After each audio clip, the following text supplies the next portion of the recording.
अस्सलाम वालेकुम। जीत की सोच में खुशामदीद। मैं हूं आपका मेज़बान लुकमान अली। पाकिस्तान सुपर लीग के आज दो मैचेस हुए और पहला मैच खेला गया Islamabad United versus Quetta Gladiators. Islamabad United ने उसमें कामयाबी हासिल की। पहले खेलते हुए कोयटा ग्लैडिएटर्स ने 183 रन बनाए और 2 विकेटों के नुकसान पर इस्लामाबाद यूनाइटेड ने यह टारगेट हासिल किया। और क्या कमाल की बैटिंग की आज नौजवान बैट्समैन ने, उभरते हुए स्टार समीर मिन्हास ने यूं कहिए कि आज कोयटा को धो डाला है।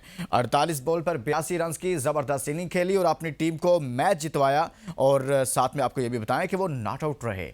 क्या कमाल का टैलेंट, क्या खूबसूरत टैलेंट, क्या खूबसूरत शॉट्स उन्होंने खेली। और ये उन्होंने बता दिया कि जो कहते हैं पाकिस्तान में टैलेंट नहीं है, पाकिस्तान में टैलेंट मौजूद है, लेकिन उसको सही तरीके से ग्रूम करना, उसको पिक करना, ये तो अब अरबाब इख्तियार की जिम्मेदारी है। वो अपनी नलायकी नहली को छुपाते हैं ये जुमला बोल करके पाकिस्तान में टैलेंट नहीं है। ये पाकिस्तान सुपर लीग जब भी इसका एडिशन होता है कुछ चंद प्लेयर्स नज़र आते हैं कि शायद ये पाकिस्तान का मुस्तकबिल हो सकते हैं। समीर अभी उनकी एक ही इनिंग ऐसी नज़र आई है, लेकिन लगता है कि वो आगे चलकर मजीद बेहतर खेलेंगे।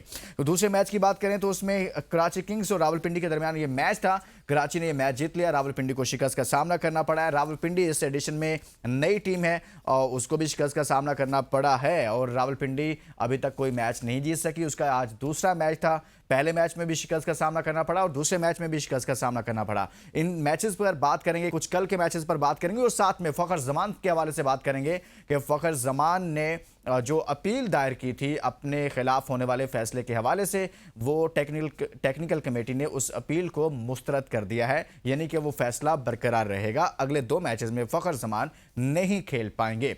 इस तमाम तरह सूरत हाल पर बात करेंगे। हमारे साथ मौजूद है जबरदस्त किस्म का पैनल। साथ मौजूद है cricket expert, sports journalist Hasnain Liaquat साहब। हसनैन साहब बहुत बहुत शुक्रिया आपका। उनके साथ तशरीफ रखते हैं क्रिकेट एक्सपर्ट अहमद कुरैशी। अहमद साहब बहुत बहुत शुक्रिया आपका भी। हसनैन आपसे आगाज करूंगा। पहले मैच की अगर बात करें, बल्कि उससे पहले मैं अभी जो आज दूसरा मैच है मैं वहां से आगाज करना चाहता हूं। उसकी वजह यह है कि रावलपिंडी नई टीम है, मुसलसल उसको शिकस्त का सामना करना पड़ रहा है।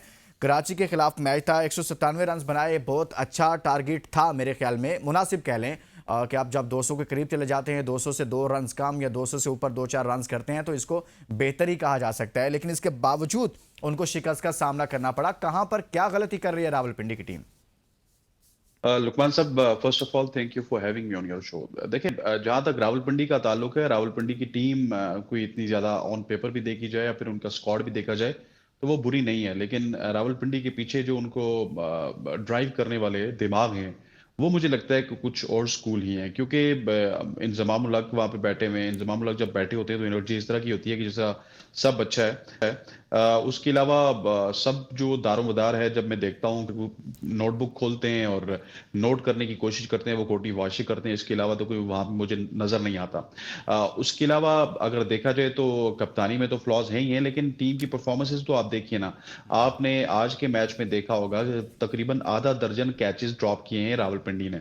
और उसके बाद सबसे बड़ा इशू जहां पे रावलपिंडी को आ रहा है, रावलपिंडी की टीम जब सिलेक्ट हुई थी तो इसमें बड़े बारी बरकम नाम थे मोहम्मद आमिर का और नसीम शाह का। नसीम शाह तो आज इंजर हो गए। अब कोई अपडेट ही आपको मिलेगी कि वो कितने मैचेस के लिए इंजर हुए या फिर इस पूरे सीजन के लिए इंजर हो गए, क्योंकि जहां पे उन्होंने हाथ रखा हुआ था ना रिब्स के करीब, वो बड़ी खतरनाक इंजरी होती है और उससे निकलना बड़ा मुश्किल होता है। और मोहम्मद आमिर के हवाले से, मोहम्मद आमिर की इतनी पुअर परफॉर्मेंस इससे पहले कभी नहीं रही। वो पिछले सीजन में हमने देखा कि अगर एक मैच में अच्छा परफॉर्म नहीं करते थे तो दूसरे मैच में वो कमबैक करते हुए नजर आते थे, लेकिन इस मैच में भी उन्होंने अच्छा परफॉर्म नहीं किया, इससे पिछले मैच में भी अच्छा परफॉर्म नहीं किया। सो उनकी जो टॉप बॉलिंग लॉट है वो परफॉर्म नहीं कर रही है। बैक एंड पे आके मिचेल परफॉर्म कर रहे हैं, रिशाद परफॉर्म कर रहे हैं, लेकिन क्योंकि एक दो बॉलर्स आपके जो मेन बॉलर हैं, स्ट्राइक बॉलर हैं, जिन्होंने विकेट लेके देने, वो अगर 80-90 रन दे देंगे अपने 8 ओवर्स में तो उसके बाद टीम क्या करेगी। सो ओवरऑल थोड़ा सा कॉम्बिनेशन का इशू भी है। और मुझे लगता है कि इस वक्त जितनी भी पाकिस्तान सुपर लीग की टीम है उनकी कोर बड़ी मजबूत है जो परफॉर्म कर रही है। आई मीन टू से, अगर कराची परफॉर्म कर रही है, कोर बड़ी अच्छी है। कोयटा परफॉर्म करेगी तो उसकी कोर बड़ी अच्छी है। इस तरह से लाहौर अगर परफॉर्म करती हुई आपको नजर आएगी तो उनकी कोर बड़ी अच्छी है। इन टीम्स के अभी तक कोर भी नहीं बनी और उस तरह से कॉम्बिनेशन भी नहीं बना। हो सकता है इट्स माय ओपिनियन कि आने वाले दिनों में आपको हैदराबाद भी और रावलपिंडी भी कम बैक करते हुए नजर आए, अगर ये राइट कॉम्बिनेशन की तरफ जाएंगे। It's all about combination. अगर आप राइट कॉम्बिनेशन वक्त से पहले पहले, क्योंकि आप 4-5 मुकाबले हार के तो आपने कम बैक तो कर नहीं सकते, तो वक्त से पहले पहले अगर इन्होंने राइट कॉम्बिनेशन बना लिया तो ये आपको कम बैक करते हुए नजर आ सकते हैं। बिल्कुल सही कह रहे हैं। अभी तक पॉइंट्स टेबल पर दोनों ही नई टीमें बिलतरतीब 7वें और 8वें नंबर पर मौजूद हैं, यानी कि सबसे आखिरी नंबर इन दो नई टीमों का ही है। तो आप कह रहे हैं कि हो सकता है अपनी बेहतर गलतियों से सीखें और कॉम्बिनेशन बेहतर करें, तो ये कमबैक करने की सलाहियत रखते हैं या कमबैक कर सकते हैं। कुछ बड़े नाम इनमें मौजूद हैं और जो तजुर्बा भी रखते हैं। अच्छा अहमद, क्या गलतियाँ कर रही है आपके ख्याल में? जैसे हसनैन बता रहे हैं कि नाम काफ़ी बड़े हैं इनके पास कुछ, और कम बैक करने की सलाहियत रखती है और हो सकता है आने वाले दिनों में देखें। आपको भी लगता है कि ये दोनों टीमें जो इस वक्त बिलतरतीब 7वें और 8वें नंबर पर हैं, ये कम बैक कर सकती हैं? और अभी देखा जाए जो दो मैचेस अभी रावलपिंडी ने खेले, इन दोनों को देखते हुए क्या गलतियां कर रही है रावलपिंडी की टीम? देखिए, जहां तक बात है रावलपिंडी की टीम की, तो मेरे ख्याल में मोहम्मद आमिर और नसीम शाह को जब इन्होंने पिक किया तो इनको लगा कि शायद हमारी बॉलिंग बहुत स्ट्रांग होगी। फास्ट बॉलिंग की मैं बात कर रहा हूँ, लेकिन ये तजर्बा उल्टा इनके गले पड़ गया है। और आप अगर देखें तो मोहम्मद आमिर साहब की भी बॉलिंग का कोई हाल नहीं है, नसीम शाह की बॉलिंग का भी कोई हाल नहीं है। जब इस तरह की आपकी बॉलिंग होगी कि आपके मेन बॉलर ही पिटने शुरू हो जाएं, तो फिर आप अगर बैटिंग में 200 या 250 भी बोर्ड पे लगाएंगे, तो वो बॉलर इतनी मार खा लेते हैं कि वो 200-250 भी चेज हो जाता है। तो आई थिंक कि जब इस तरह की बैटिंग विकेट्स हों, तो वहां बैटिंग विकेट्स पे बैटिंग करना तो बड़ा आसान होता है, लेकिन बैटिंग विकेट्स पे बॉलिंग करना, विकेटें लेना, दरमियान में ब्रेक थ्रू लेना, ये बड़ा मुश्किल होता है। तो इसी तरह की स्ट्रगल की थी पिंडी की टीम ने पेशावर ज़ल्मी के अगेंस्ट भी। अगर आप देखें तो नसीम शाह और मोहम्मद आमिर को बड़ी मार पड़ी थी, और उस वक्त भी उनके पास कोई काउंटर अटैक नहीं था, आज भी उनके पास कोई काउंटर अटैक नहीं था।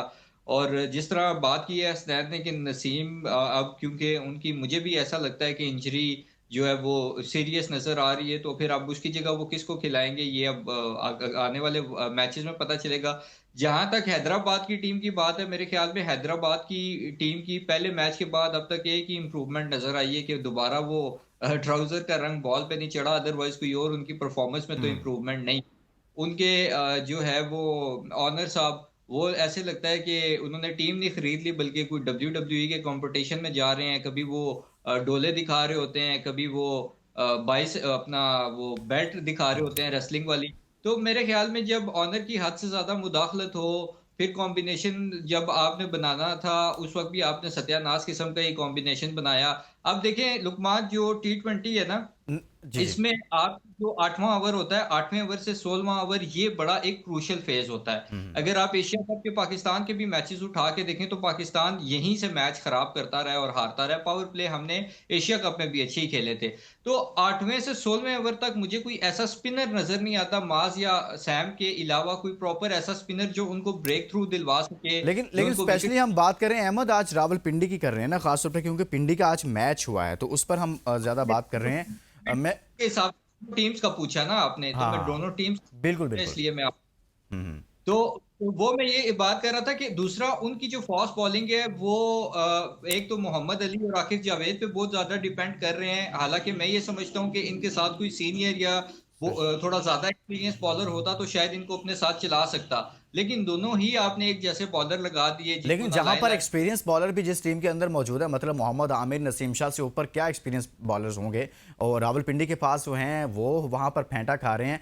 हसनैन, स्पिनर बॉलर्स की अगर बात की जाए, रावलपिंडी के पास बहुत एक्सपीरियंस बॉलर्स हैं, जैसे आपने खुद भी इससे पहले भी ये जिक्र किया, तो ये तो मेरे ख्याल में किसी खाते में नहीं आ रहे जिस तरह से उनको फेंटा पड़ रहा है। लेकिन कैप्टन भी काफ़ी एक्सपीरियंस है, मुल्तान सुल्तान उनकी कैप्टनसी में बहुत सारे एडिशन जीती है, वो पाकिस्तान टीम की कप्तानी कर चुके हैं, पाकिस्तान टीम की तरफ से एक लंबे अरसे से मुसलसल क्रिकेट खेलने वालों में उनका शुमार होता है मोहम्मद रिजवान का।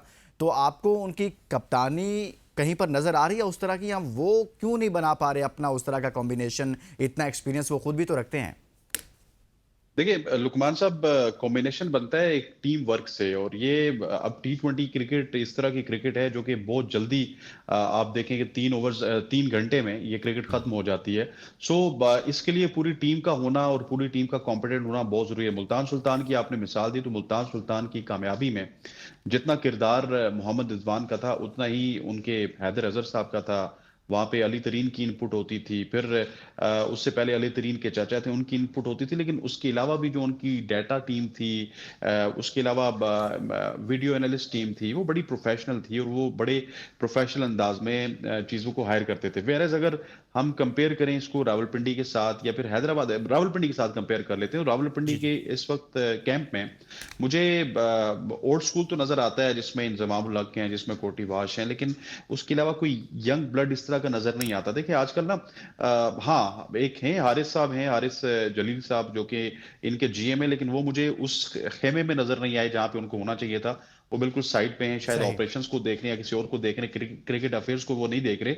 इस तरह के यंग लोगों की जरूरत होती है, जिस तरह रेहान उल्लाह के इस्लामाबाद के साथ हैं, सही हैदर अजहर इस वक्त वहां पे हैं, फिर यहाँ पे भी चीमा साहब को बुलाया गया, लेकिन अभी तक वो उस तरह से जो है मेरे ख्याल है टीम बनाने में नाकाम रहे, क्योंकि कोचिंग में इतने बड़े या आगाज फिर मुसलसल यंग। मायूस कुन है और आप कह रहे हैं कि जो साथ में स्टाफ है वो भी शायद कहीं ना कहीं उस तरह से काम नहीं कर पा रहा जिस तरह से बाकी टीमों का स्टाफ काम करता है। दिखाएं जी, आज आजम खान 34-74 रन किए और रावलपिंडी को शिकस्त देने में इतना बड़ा टारगेट जब सामने होता है तो यकीनन बैटिंग करना मुश्किल होता है, बट उन्होंने बहुत अच्छी बैटिंग की। आज 34 बॉल पर 74 रन किए हैं आजम खान ने। कराची की जानिब से 6 छक्के मारे हैं, 6 चौके मारे हैं, 217 का स्ट्राइक रेट है। जी अहमद, आजम खान ने बहुत अच्छी इनिंग खेली है। जब आजम खान आए थे तो कहा जाता था बड़ी अच्छी पावर हिटिंग करते हैं, फिर वो आजम खान गायब हो गए, उनको पाकिस्तान की तरफ से चांस दिया गया, आई थिंक मैं गलत नहीं हूँ तो न्यूजीलैंड सीरीज़ में दिया गया, उनको समझ नहीं आ रही थी बॉल कहाँ से गुजर रहा है और आज उन्होंने रन्स कर दिए। क्या कहेंगे आप? देखिए, अगर इतने सारे मैचेस में कोई एक आधी तुक्का इनिंग्स आ जाए तो मेरा नहीं ख्याल इसमें कोई ज्यादा ढिंढोरा पीटने की जरूरत है। हम्म। आजम खान जितने अच्छे से पीएसएल खेल रहे हैं, बाकी लीग्स खेल रहे हैं क्रॉस ग्लोब, और पाकिस्तान टीम के लिए भी खेल चुके हैं, तो उनसे तो ये एक्सपेक्ट किया जा रहा था कि वो जिस तरह संजू सैमसन ने जो रोल अदा किया है, या बाकी उनके प्लेयर्स जिस तरह से अपनी जगह पक्की करने में कामयाब रहे हैं, वो भी उसी तरह से कामयाब होते हैं। Let's be very fair, Azam Khan की जिस तरह की फिटनेस है, इस फिटनेस का अगर कोई मोइन खान के अगर वो बेटे ना होते तो मेरे ख्याल में इनको किसी ने स्टेडियम में घुसने भी नहीं देना था, सारी हम्म। जिंदगी कर लेते। तो आई थिंक ये सबसे बड़ा उनके लिए मेरे ख्याल में जिंदगी की परफॉर्मेंस से ज्यादा जो अचीवमेंट है वो यही है कि वो पाकिस्तान से भी खेल गए और डिफरेंट फ्रेंचाइजीज के लिए भी वो खेल रहे हैं, पैसे कमा रहे हैं, और अब्बा जी का जो नाम है उनकी उन्होंने फुल यूटिलाइजेशन की है। ठीक है, अच्छी इनिंग्स है, और मैं ये समझता हूँ कि कंसिस्टेंट कोई वो बहुत परफॉर्मर नहीं है, हम्म। उनको कंसिस्टेंट परफॉर्मर होना चाहिए था। मौके भी उनको बहुत मिले हैं, ऐसा नहीं है कि जो चांसेस हैं वो कोई कम मिले हैं या कोई इनके साथ किसी किस्म की ज्यादती की गई है। ज्यादती उनके साथ कोई कर भी कैसे सकता था जब वो मोइन खान के बेटे हों और नदीम खान के भतीजे हों। जो नदीम खान, मैंने तो जब से होश संभाला है कि कभी न कहीं ना कहीं उनको मैंने पीसीबी में ही देखा, और एनसीए में भी बड़ा था, उन्होंने अपना भी टाइम जाया किया और सही। पाकिस्तान का भी जाया किया है। तो मेरे ख्याल में चलें ठीक ठीक है। है। हसनैन, हसनैन, एक तो वार्नर 36 बॉल पर 50 रन कर रहे हैं, वो भी दिखाएं जी। और एक तो इस पर कमेंट करें कि कैप्टन का खुद परफॉर्म कितना अहम होता है और उससे टीम का मोराल कितना हाई होता है। और वार्नर बहुत एक्सपीरियंस प्लेयर भी हैं, इससे पहले उन पर तनकीद भी हो रही थी कि काफ़ी एज हो गई है, काफ़ी लंबे अरसे से वो क्रिकेट खेल रहे हैं, मेरे ख्याल में अब क्रिकेट उनकी ख़त्म हो गई है, बहुत सारे लोग ये कहते थे। तो मैं ये सवाल बुनियादी ये है कि कैप्टन का अपना परफॉर्म करना कितना ज़रूरी होता है, कितना उसका किरदार होता है। रुकमान साहब अगर आप इजाजत दे तो मैं एक मिनट आजम खान वाले क्वेश्चन पे भी जी ऐड ऑन सर, जी करना जी, चाहता आजम हूँ। साहब, देखिए आजम खान पर भी करें। आजम खान का प्रॉब्लम हमें समझने की जरूरत है। जी। पाकिस्तान क्रिकेट की जो पाकिस्तान सुपर लीग है, ये हो आईपीएल हो, सीपीएल हो, बीपीएल हो, जो भी लीग है दुनिया में, इन तमाम लीग्स में आपको उस तरह से ना पूरी बॉलिंग मिलती है, फास्ट बॉलर पूरे मिलते हैं, ना पूरे आपके पास स्पिनर्स होते हैं। एक आध कोई अच्छा बॉलर होता है, उसके साथ दो तीन फिलर्स होते हैं, इसी तरह से एक स्पिनर अच्छा होता है, उसके साथ दो तीन फिलर्स होते सही। हैं। लीग क्रिकेट में परफॉर्म करना बहुत आसान है, वेयर एज आप अगर इंटरनेशनल क्रिकेट की बात करते हैं वहां पे परफॉर्म करना बहुत मुश्किल है। और आपको एक बात बताते चलूं कि जी अगर जी। पाकिस्तान टीम में आप अभिषेक शर्मा को और ईशान किशन को भी ले आए ना, तो वो पाकिस्तान टीम में परफॉर्म नहीं करेंगे। आपका इन्वायरमेंट इस तरह का टॉक्सिक है, आपके यहाँ इतना ज्यादा फेवरेटिज्म होता है, आपने बड़े स्टार्स को प्रोटेक्ट करना है, आपने ऊपर से जो आकिब जावेद साहब लाइन देंगे वो लेनी है, आपने कोच साहब जो लाइन देंगे वो लेनी है। हमारे यहाँ ना कोई इतनी ज्यादा स्ट्रेटेजी तो होती नहीं है, हम सिर्फ ओवरनाइट चीजें करने की कोशिश करते हैं। तो इस वजह से सिर्फ आजम खान नहीं, बहुत सारा ऐसा टैलेंट है जो कि हमने तबाह किया। अगर कंसिस्टेंसी के साथ हम रोड मैप के साथ चलें तो आजम खान क्या यहाँ पे हुसैन तलत भी परफॉर्म कर सकते हैं, मार्क माय वर्ड। लेकिन कंसिस्टेंसी के साथ हम नहीं चलते। अच्छा, सही। जो आपने सवाल किया डेविड वार्नर का, देखिए वार्नर एक बहुत बड़े प्लेयर हैं और वार्नर अपनी प्राइम भी खत्म कर चुके, अहमद, मैं आता हूँ ट्वाइलाइट आपकी भी तरफ। खत्म कर चुके, जी। ट्वाइलाइट भी खत्म कर चुके, सारी चीजें खत्म कर चुके। मेरा ख्याल है कि अब वो अपने कैरियर के एंड की तरफ है और लास्ट टाइम जो उन्होंने एक इवेंट खेला है वो एक T10 लीग खेल के आए। पिछले पूरे साल में उन्होंने PSL का जो 10वां सीजन था वो खेला था, फिर बीच में T10 लीग खेली, फिर अभी आके खेला। तो इस इन लम्हात में जब वो कंपेटिटिव क्रिकेट नहीं खेल रहे हैं और स्टार्ट उनका बड़ा स्लो था, लेकिन उसके बावजूद भी उन्होंने 50 की, लीडिंग फ्रॉम द फ्रंट करते हुए नजर आए। और ये बड़ा इंपॉर्टेंट है कराची किंग्स के लिए कि उन्होंने वार्नर के ऊपर बड़ा एक क्या कहते होते हैं ट्रस्ट भी किया है कि उनको एक बार फिर लेके आए, क्योंकि पिछली दफा उनकी कप्तानी में कराची किंग्स हमने देखा कि प्लेऑफ्स में भी गई, तो इस सही। दफा फिर उन्होंने उसी कॉम्बिनेशन के साथ गए। सो वार्नर का परफॉर्म करना कराची किंग्स के लिए भी बड़ा अच्छा है और पाकिस्तान सुपर लीग के लिए भी बड़ा अच्छा है, क्योंकि वार्नर नाम तो बड़ा है। वार्नर और अगर परफॉर्म कराची करेगा तो ना कराची सिर्फ खुद भी पाकिस्तान टीम में, थोड़ी सी डिफरेंट नजर आ रही है और इस वक्त पॉइंट्स टेबल पर यस, वो बड़े अच्छी पोजीशन में है। रंग भी तो उन्होंने लाल कर लिया ना अपना, तो डिफरेंट तो वैसे ही नजर आएंगे। सही कह रहे हैं आप। अच्छा अहमद, आप कुछ कहना चाह रहे थे जब हसनैन बात कर रहे थे, क्या कह रहे थे आप? मैंने कहा हसनैन ने शायद, if I am not wrong, Azam Khan को कोई एक्सेप्शनल या एक्स्ट्रा ऑर्डिनरी टैलेंट का है, तो मैं कंफर्म कर रहा था कि वो वाकई समझते हैं आजम खान को बहुत ज्यादा टैलेंट है। पाकिस्तान का सर, पाकिस्तान का हर टैलेंट एक्स्ट्राऑर्डिनरी टैलेंट है, एक्सेप्शनल टैलेंट है। आपका सिस्टम खराब है, आपका इन्वायरमेंट खराब है, आपका कोचिंग सिस्टम खराब है, आपका पाकिस्तान क्रिकेट बोर्ड खराब है, इस वजह से आपके प्लेयर जाया होते हैं। मार्क माय वर्ड, में एक बार फिर कह रहा हूं कि इस टीम में अभिषेक शर्मा को ले आए, ट्रेविस हेड को ले आए, ईशान किशन को ले आए, तिलक वर्मा को ले आए, रोहित शर्मा को ले आए, वो नहीं परफॉर्म कर सकते क्योंकि आपकी नीयत ठीक नहीं है। आप इस वजह से प्लेयर को लाते हैं कि मैं लुकमान साहब को लाऊंगा कि लुकमान साहब यहाँ पे फेल हूं। जब आप इस नीयत से लाएंगे ना, तो आप पूरी कोशिश करेंगे, पूरे असबाब पैदा करेंगे उसको कि फेल ये करने की। प्लेयर फेल हो। नॉट ओनली आजम खान, आपने बहुत दुनिया के, पाकिस्तान के जो टैलेंटेड प्लेयर थे, आपने उनको फेल किया। जी अहमद साहब, सिस्टम गलत है सर, सिस्टम गलत है। आप कह रहे हैं टैलेंट, वो कह रहे हैं है पाकिस्तान में, चाहे आजम खान ही क्यों देखिए ना हो। देखें, इस बात से तो मैं हसनैन की बिल्कुल एग्री करता हूं कि जो फिर हमने बात ही खत्म इस हो गई है सर जी, आगे चलते हैं फिर मेरे ख्याल में। अपने सिस्टम का हशर किया है, मैं अहमद एग्री अहमद करता हूं। चले आगे निकलते हैं थोड़ा सा। अब कुछ मैं बात करना चाहता हूँ दूसरे मैच पे, Islamabad United versus Quetta Gladiators. Islamabad ने वो मैच जीता है और 183 रन बनाए थे कोयटा ने, और इस्लामाबाद यूनाइटेड ने 2 विकेटों के नुकसान पर टारगेट हासिल कर लिया। और समीर मिन्हास, दिखाएं जी उनके स्टैट्स, क्या कमाल की इनिंग खेली यार उस लड़के ने, तो बहुत मुतासिर किया। ना सिर्फ समीर मुतासिर कर रहे हैं बल्कि उनके दूसरे भाई भी, अरफात मिन्हास भी जिस तरह से बैटिंग करते हैं। देखिए 82 रन किए, 48 बॉल पर 170 का स्ट्राइक रेट है और 8 चौके लगाए हैं, 3 छक्के लगाए हैं। क्या कमाल के, बहुत कम उम्र है और बहुत बड़ी अच्छी, बड़ी दलेराना बैटिंग कर रहे हैं, बहुत स्टाइलिश खेलते हैं, बहुत पूरे तमाद दिखाई देते हैं। चले अहमद, समीर पर आप बात करें कि समीर मिन्हास पाकिस्तान का टैलेंट है, पाकिस्तान का मुस्तकबिल है या नहीं है? देखें देखें इसमें तो कोई शक नहीं है कि समीर मिन्हास बहुत एक एक्स्ट्रा ऑर्डिनरी टैलेंट है, लेकिन मेरी ये दुआ होगी कि अल्लाह करे कि हम इस टैलेंट को ज़ाया ना करें और जल्दी जल्दी पाकिस्तान खिलाने के चक्करों में इसको यस। बुरे तरीके से यूज करके, बुरे तरीके से इसके साथ जाती करके, इसकी जो टैलेंट है उसका उसकी भी तबाही ना निकालें और इसकी भी तबाही ना निकालें। तो आई थिंक ये ठीक है, अभी वो T20 में परफॉर्म कर रहा है, शाहीन वगैरह के टूर्स पे भी उसने परफॉर्म किया है, एशिया कप्स वगैरह हो, इमर्जिंग या बाकी इवेंट्स, उनमें भी वो परफॉर्म करता है। और सबसे अच्छी बात यह है कि कंसिस्टेंट परफॉर्मर है। कब कम ही होता है कि आई थिंक समीर मिन्हास एक ऐसा प्लेयर है, एक ऐसा बैट्समैन है कि जो अगर रन्स करे तो वो ब्रेकिंग न्यूज नहीं है, जिस दिन रन्स ना करे तो वो हेडलाइन बनती है। हम्म। तो ये एक बड़े अरसे बाद हमने कोई ऐसा प्लेयर देखा है कि जिसके बारे में कोई हम वो कह सकते हैं। और मैं ये समझता हूँ कि इसको हमें थोड़ा सा मजीद पॉलिश करने की जरूरत जी। है। फर्स्ट क्लास का ये एक आधा सीजन खेलता है, तो उससे मजीद इसके अंदर इंप्रूवमेंट आ सकती है, क्योंकि रेड बॉल क्रिकेट ही है, उसका कोई रिप्लेसमेंट उसका या कोई मुतबादिल नहीं है। जी जी हसनैन साहब, अहमद साहब तो कह रहे हैं कि भाई ये पाकिस्तान का बड़ा अच्छा टैलेंट है, मुस्तकबिल है, लेकिन वो साथ में खदशात के इजहार भी कर रहे हैं, जो बात आप पहले कर रहे थे कि सिस्टम इतना गलत है कि आपने मिसालें दी कि इंडियन प्लेयर्स को यहाँ पर लाकर खिला दें जो बड़ा अच्छा परफॉर्म भी करते हैं, बड़े नाम भी हैं, तो वो भी यहाँ पर आकर फेल हो जाएंगे। क्या समझते हैं कि इस लड़के के अंदर, चलो टैलेंट तो मौजूद है, लेकिन कैसे पाकिस्तान क्रिकेट बोर्ड को अब इस टैलेंट को सही तरीके से यूटिलाइज करना चाहिए, क्या करना चाहिए और क्या हो सकता है? सर, सबसे पहली जो समीर मिन्हास के लिए पाकिस्तान क्रिकेट बोर्ड को करना चाहिए कि let him grill, in this system. जितना ज्यादा ये ग्रिल होंगे, जितना ज्यादा ये फर्स्ट क्लास क्रिकेट खेलेंगे, लिस्ट ए के मैचेस खेलेंगे, कराची, लाहौर, मुल्तान, रावलपिंडी की पिचेस पे खेलेंगे, उतना ज्यादा पाकिस्तान क्रिकेट के लिए और शमीर मिन्हाज के लिए बहुत अच्छा है।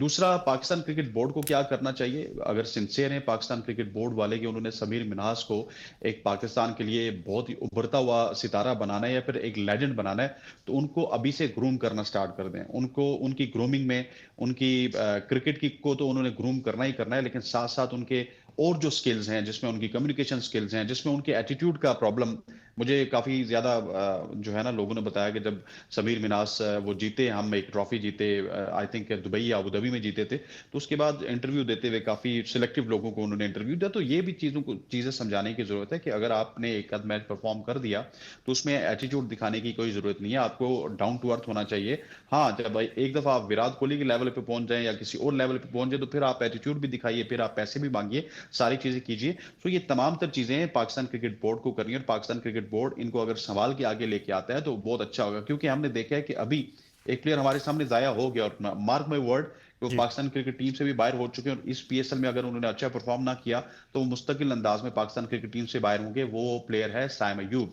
जिसको बड़ा हाईली रेट किया गया, कभी शोएब मलिक की तरफ से रेट किया गया, कभी वसीम अकरम की तरफ से, कभी वकार यूनिस की तरफ से, लेकिन उसको अगर आपने बॉलिंग के चक्कर में लगा दिया, और लगाया भी हमारे एक दोस्त हैं, बड़े लेजेंडरी प्लेयर हैं, उन्होंने लगाया। सो वो इसी वजह से शायद बॉलिंग के चक्कर में लगाया था कि अगर ये बैटिंग करता रहा तो मेरे तो रिकॉर्ड तोड़ देगा। सो उसके बाद हमने देखा कि वो आधा तीतर आधा बटेर वाला साइम अयूब है, किसी दिन 2 विकेट्स ले लेता है, किसी दिन 40 रन बना सही लेता कह रहे है। हैं, जब और से उन्होंने एटीट्यूड का बॉलिंग लेवल शुरू ये है। की हाँ, और प्लेयर पे एटीट्यूड अच्छा का बड़ा। लेवल ये है कि मेरा तो मैं तो अकेला नहीं जितवा सकता, 11 हाँ, जितवाएंगे। तो यार तुम 12 करोड़ का ले रहे हो और वो 11 मिलके मेरे ख्याल 15 करोड़ का ले रहे हैं, तो ये तो तुम देखो ना, इतना तो एहसास करो आप। सही। अच्छा जी, अहमद साहब, आज शादाब खान ने भी अच्छा परफॉर्म किया है सर, 4 ओवर्स में 3 विकेटें हासिल की हैं अस्तगफिरुल्लाह। और 5.75 की उनकी इकोनॉमी है। एक क्या क्या कमाल का एक बैटिंग। अच्छा, बैटिंग भी सुन लेना यार, स्टैट्स दिखा दें यार थोड़े इनके ज़रा, अगर हैं तो। 4 ओवर्स में 3 विकेटें हैं, और बैटिंग का भी मैं आपको बता देता हूँ भाई, अच्छा रन किए हैं शादाब साहब ने। आपको पता है नॉट आउट आए हैं 39 पर 69 रन, 4 छक्के मारे हैं, 5 चौके मारे हैं, 176.92 का स्ट्राइक रेट है। जी अहमद कुरैशी साहब, आपके favourite super duper Shadab Khan आज छाए हुए थे सर। अच्छा, पहले तो हसनैन मुझे उन लेजेंडरी प्लेयर और इनके दोस्त का नाम बताए, मैं उनकी थोड़ी सी यहाँ पे अप्रिशिएट करूँ बाबर जो बड़ा आजम। उन्होंने कहा है। बाबर आजम बाबर सर, आजम ने बाबर पेशावर आजम। जल्दी में उसको बॉलिंग दी थी भाई। चलिए, फिर अगर बाबर आजम है तो फिर मैं कुछ नहीं कहता, क्योंकि बाबर को वैसे ही हम इतना रगड़ा लगाते रहते हैं। जो आपने की है अच्छा, मुझे इसकी। ना हसनैन अहमद दोनों दोनों शायद आप मेरे से एग्री करेंगे, बहुत सारे लोग जो बाबर आजम पर बहुत बात करते थे ना, अब थोड़ा सा वो कतराते हैं, कहते हैं यार बहुत बात हो सर गई करते है। ही नहीं है, लगता है करते ऐसे नहीं है है, कि तो जैसे कर ली यार, 2-3 बस साल कर ली। मुसलसल उन पर बात करते रहे हैं, और अब कहते हैं हाँ, बाबर साहब आपने जो करना है करो, हम आप पे उसने उसने उसने सुधरना नहीं है, और हमने अपने गले को खराब नहीं करना। अच्छा, ये रीजन है। चले चले अहमद, ठीक बिल्कुल। हो गया। देखें, अब बाबर आजम को तो पिछले 2.5-3 साल में शर्म आई नहीं कि मैं अपनी परफॉर्मेंस इंप्रूव कर लूं, तो हमें शर्म आ गई है बार बार उस पर बात करते हुए और उस पर तनकीद करते हुए। तो अब हमें अपनी बेइज्जती फील होती है कि अगर बाबर पे हम बात करें। बहरहाल, आप काइंडली सवाल रिपीट कर दें, वो मैं भूल ही सर गया। शादाब सवाल खान, आपके सर दोस्त शादाब खान। शादाब खान से मुतल्लिक है, आप कैसे भूल गए, मुझे ये समझ नहीं आ रही। बात तो ये है कि मैं आपको एक लीगल नोटिस भेजूंगा शादाब को मेरा दोस्त बनाने पे। ये आपने मेरी बड़ी तौहीन की है। दूसरा ये कि देखें, शादाब खान की आज भी मैं एक शो में बात कर रहा था कि एक टाइम होता था कि शादाब खान बड़े जबरदस्त लेग स्पिनर थे, अब तो वो खैर right arm full toss bowler बन के रह गए हैं। आज अगर उनकी 3 विकेटें आ गई हैं और कुछ उन्होंने रन्स कर दिए हैं, तो आप इस शो में वावेला मचा रहे हैं। सर देख मैं तो लीजिए कि मचाऊंगा ना सर, देखें वो पाकिस्तान का हो सकता है आने वाले दिनों में वो आपको कैप्टन के तौर पर नजर आए, और वो एक तरह से कैप्टन ही हैं टीम के, तो मैं तो भाई उनकी बात करूंगा। आप सब लोग उनके पीछे पड़े हुए हैं, अच्छे खासे उन्होंने विकेटें ली हैं, अच्छे खासे रन किए हैं, मैं तो बात करूंगा। अच्छा, इस सारे सिनेरियो में ना आपने उनकी सबसे बड़ी अचीवमेंट तो गिनवाई ही नहीं कि सर वो आप गिनवा सकलैन दें, मुश्ताक हैं। क्या थी। आपने उनकी सबसे बड़ी अचीवमेंट तो गिनाई नहीं, ये सारा कुछ गिना दिया कि वो सकलैन मुश्ताक के दामाद भी हैं। Greatest achievement ever. सर वो हम जैसे बाबर पर बहुत बात कर करके आपने एक लफ्ज़ कुछ ऐसे इस्तेमाल किए ना, तो हम ये वाला जुमला भी बहुत बार इस्तेमाल कर चुके हैं, तो मैंने इसलिए शायद बात नहीं की। शादाब का ये है कि at least captain leading from the front वाली जो एक लाइन है, कहावत, उस पे उसने आज साबित किया है कि वो उसकी हद तक ठीक साबित हुई है। देखें, अगर शादाब परफॉर्म करेगा इस तरह से, वो भी कंसिस्टेंट बेसिस पे, तो हमें खुशी होगी कि वो आए और पाकिस्तान क्रिकेट टीम के लिए भी इसी तरह से परफॉर्म करे। अब ये नहीं हो सकता कि क्योंकि फ्रेंचाइजीज में आपके ऊपर कहीं ना कहीं मालिकों का या एक डंडा सा होता है, तो इसलिए आप, मैं अब एक फास्ट बॉलर हैं, आप बड़े हैरान होंगे ये सुन के। एक क्रिकेट लीग में मैं एक फास्ट बॉलर के रूम में गया, तो उस लीग के दौरान वो पीएसएल से थोड़े लो लेवल की लीग सही। थी। तो उस लीग के दौरान वो फास्ट बॉलर लैपटॉप पे दूसरी टीम जिसके साथ मैच था, हालांकि वो टीम ऑलरेडी सेमीफाइनल के लिए क्वालिफाई कर चुकी थी उस फास्ट बॉलर की, हम्म। उसके बावजूद बैट्समैन की वीडियोस देख देख के और जो है ना उसको एनालाइज कर रहा था कि मैंने कल इनको किस तरह बॉलिंग करनी है, क्या इनके वीक जोन है। उसी फास्ट बॉलर से मैं यहाँ पे एक सीरीज में मिला, वो पाकिस्तान क्रिकेट टीम का हिस्सा था, और वो चिल, उसने नेटफ्लिक्स लगाई हुई और बिल्कुल चिल सीन था उसका। तो मैंने उसको आउट ऑफ क्यूरियोसिटी ये सवाल किया, तो उसने कहा यार वो फ्रेंचाइज है, तुम्हें पता है लीग्स है, उसका और हिसाब किताब होता है। मतलब पाकिस्तान के लिए इनकी सीरियसनेस का ये आलम है। हम्म। अब जिस शहनशाह शाह अफरीदी लाहौर कलंदर के लिए जान मार रहे होते हैं, कभी इतनी एफर्ट आपने उनको देखा है कि पाकिस्तान क्रिकेट टीम के लिए वो पुट करें, या शादाब खान जिस तरह से एक्स्ट्रा ऑर्डिनरी एफर्ट पुट सही। कर रहे होते हैं। तो आई थिंक एक तो परफॉर्मेंसेस इनकी कंसिस्टेंट बेसिस पे आनी चाहिए, और दूसरा हम्म। फ्रेंचाइजीज का जितना इनको एहसास है ना, थोड़ा सा एहसास अपने मुल्क का भी कर लें। अच्छा स्नैन साहब, फ़खर जमान साहब ने अपील दायर कर दी थी सर, वो टेक्निकल कमेटी को, वो मुस्तरद हो गई है। आपके ख्याल में सर इनको ऐसा कुछ करना एक चाहिए था? शॉर्ट। एक पॉइंट ऐड करना चाहता हूँ जी सर, अगर स्नैन, करें इजाजत हो। करें। जी जी। सर पॉइंट ये सर है कि शॉर्ट कमेंट कीजिएगा। ये पाकिस्तान के लिए भी जान मारते हैं, लेकिन मसला ये है कि आगे अभिषेक शर्मा होता है, आगे तिलक वर्मा होता है, हाँ हाँ हाँ आगे हाँ। प्लेयर अच्छे होते हैं ना, आगे रेलू कट्टे नहीं होते, आगे इस तरह की 3 विकेटें नहीं होती कि जो आपको जो है ना वो वैसे ही मिल जाएंगी भाई। थर्ड क्लास किस्म के प्लेयर्स की। सो आगे अगर पूरे प्लेयर होंगे ना, तो यही शादाब खान है हम्म। जिन्होंने 3 ओवर्स में 31 रन दिए थे इंग्लैंड के खिलाफ, 1 ओवर करवाया इंडिया के खिलाफ, 17 से 19 रन दिए थे। और इसी तरह से एक और जो इन्होंने स्पेल बिल्कुल करवाया, तो वहां पे 23 रन दिए थे, कोई विकेट सही नहीं कह लिया रहे हैं था। हसनैन, मुझे जहां एक तक ब्रेक फखर लेनी है। आप जमान, बिल्कुल दुरुस्त कह रहे हैं, और जी आप यकीनन मैं और अहमद दोनों ही इस बात से एग्री कि वहां पर सूरत हाल सामने कुछ और होती है। एक ब्रेक लेते हैं, ब्रेक के बाद वापस आते हैं।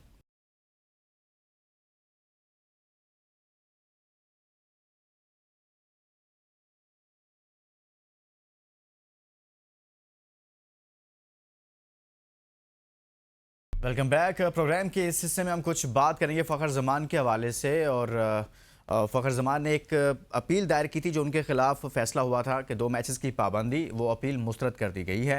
लेकिन सवाल यह है कि क्या फ़खर ज़मान को इसके बाद अपील, सज़ा के बाद अपील करनी चाहिए थी? वैसे तो उनका राइट था, लेकिन मुस्तरद हो गई, तो क्या मुस्तरद करने का भी उनके पास जवाज़ था कमेटी के पास, या क्या हुआ ये सारा मामला? इस पर बात करते हैं। हसनैन लियाकत साहब, सर फ़खर ज़मान पर पाबंदी लगती है 2 मैचेस की, फिर वो चले जाते हैं टेक्निकल कमेटी के सामने, भाई मेरे साथ तो गलत हो गया है, लेकिन वो कहते हैं हमने आपकी बात, जो फैसला हो गया वही रहेगा। आपके ख्याल में फ़खर ज़मान साहब को जाना चाहिए था अपील के लिए? देखें, ये इसमें 2 पहलू हैं। एक तो ये है कि ये फखर जमान का राइट था, फखर जमान चले गए, लेकिन बिल्कुल। फखर जमान को कंसेशन भी मिल सकती थी। कंसेशन हम्म। अगर इस आर्टिकल को पढ़ा जाए जो बॉल टेम्परिंग के हवाले से, तो इसमें ये लिखा हुआ है कि अगर आप पहली अटेम्प्ट करते हैं तो आपको या तो 1 मैच की पाबंदी लगेगी या फिर 2 मैचेस की लगेगी। सो ठीक है। सजा जो रोशान मानामा ने दी थी, वो मैक्सिमाइज करके दी थी, उनके ऊपर 2 मैचेस की पाबंदी लगाई थी। लेकिन आपकी जो टेक्निकल कमेटी है उसके 3 मेंबर्स थे, हम्म। उन्होंने ये फैसला किया कि नहीं, रोशान मानामा ने जो इनके ऊपर पाबंदी लगाई है वो ठीक है।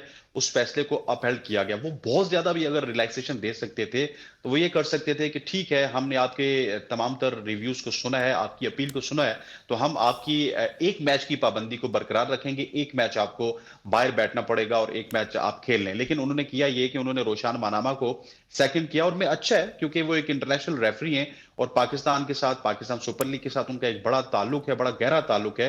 वो दुनिया की बड़ी बड़ी लीग्स और इंटरनेशनल क्रिकेट छोड़ के पाकिस्तान सुपर लीग कवर करने आते हैं, और यहाँ पे आके as a match referee Pakistan super league को भी कवर करते हैं, और हमारे जितने भी मैच रेफरीज हैं उनकी ट्रेनिंग भी करते हैं। सो उनके फैसले को अपील करना, मैं समझता हूँ कि उन्होंने ठीक किया, और सही। यही करना चाहिए था हमारी टेक्निकल कमेटी को। जी अहमद साहब, आप इस पर कुछ कहना चाहते हैं? फ़खर ज़मान साहब 2 मैचेस की पाबंदी भुगतेंगे, और आगे अब उनका मैच भी है, बल्कि कल ही मैच है उनका। देखें, जो टेक्निकल कमेटी को ठीक लगा उन्होंने किया, और जो आई थिंक ये मैच रेफरी को लगा उन्होंने भी ठीक किया। और इस हवाले से पहले भी जब बात हुई थी तो मैंने कहा था कि फ़खर ज़मान में मुझे तब हैरत ना होती कि उन्होंने बॉल टेम्परिंग की है। अगर कोई वसीम अकरम मैगरा या माइकल होल्डिंग बॉलिंग करने आ रहे होते, टेम्परिंग की भी तो किसके लिए, हारिस रऊफ के लिए, जिस हारिस रऊफ का ये यकीन नहीं होता वो बॉल पिच पे पड़ने देगा भी या नहीं। बॉल पिच पे पड़ेगी तो रिवर्स स्विंग होगा ना।